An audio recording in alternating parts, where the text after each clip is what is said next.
ನಮಸ್ಕಾರ ಸ್ನೇಹಿತರೆ.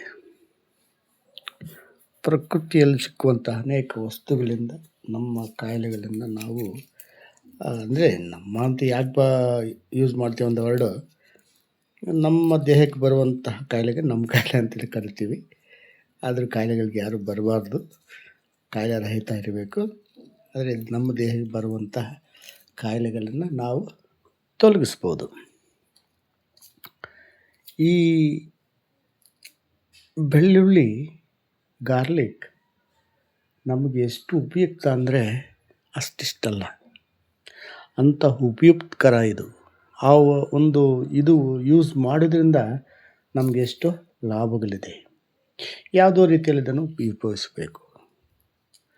ಇದು ನೋವು ನಿವಾರಕ ಹೌದು, ಇದು ಕ್ಯಾನ್ಸರ್ ನಿವಾರಕ ಹೌದು, ಇದು ಎಲ್ಲ ರೀತಿಯ ಸರ್ವ ಗ್ಲ್ಯಾಂಡ್ಸನ್ನು ಆಕ್ಟಿವೇಟ್ ಮಾಡೋ ಶಕ್ತಿ ಇದಕ್ಕಿದೆ. ಈ ಪಿಟ್ಯುಟರಿ ಗ್ಲ್ಯಾಂಡ್ ಸಹ ಅದನ್ನು ಆಕ್ಟಿವೇಟ್ ಮಾಡೋ ಶಕ್ತಿ ಇದಕ್ಕಿದೆ. ನಮ್ಮ ದೇಹದಲ್ಲಿರುವಂತಹ ಗ್ರೀನ್ ಬ್ಯಾಕ್ಟೀರಿಯಾ ಒಂದಿದೆ, ಅದನ್ನು ಆಕ್ಟಿವೇಟ್ ಮಾಡ್ತದೆ. ಉದಾಹರಣೆಗೆ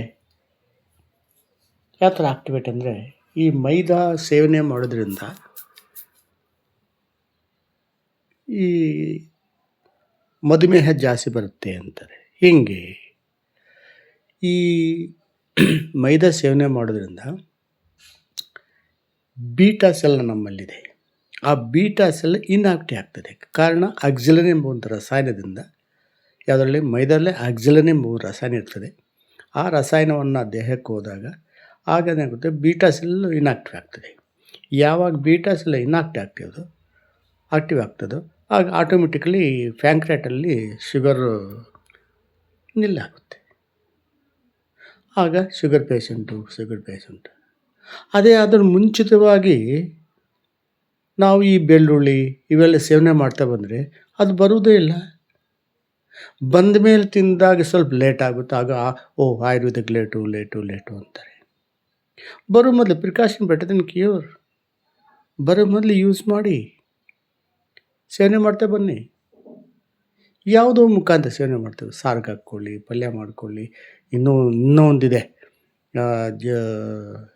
ಜೇನುತುಪ್ಪದಲ್ಲಿ ಒಂದು 1/4 kg ಜೇನುತುಪ್ಪ, 1/4 kg ಬೆಳ್ಳುಳ್ಳಿ ಒಂದು ಬಾಟ್ಲಲ್ಲಿ ಡಿಪ್ ಮಾಡಿ ಒಂದು 15 days ಆದಮೇಲೆ ಅಲಾಂಗ್ ವಿತ್ ಜೇನುತುಪ್ಪ ತಿಂತಂದ್ರೆ ಅದು ಬೇರೆ ಇದೆ. ಮತ್ತು ತುಪ್ಪದಲ್ಲಿ ರೋಲ್ ಮಾಡಿ ಅದನ್ನು ಒಂದು ಕಡೆ ಶೇಖರಣೆ ಮಾಡಿ ಅದು ತಿನ್ನೋದು ಅದು ಬೇರೆ ಇದೆ. ಅನೇಕ ಒಂದಲ್ಲಿ ಎಷ್ಟೋ ಎಪಿಸೋಡ್ ಮಾಡ್ಬೋದು ಈ ಬೆಳ್ಳುಳ್ಳಿನ.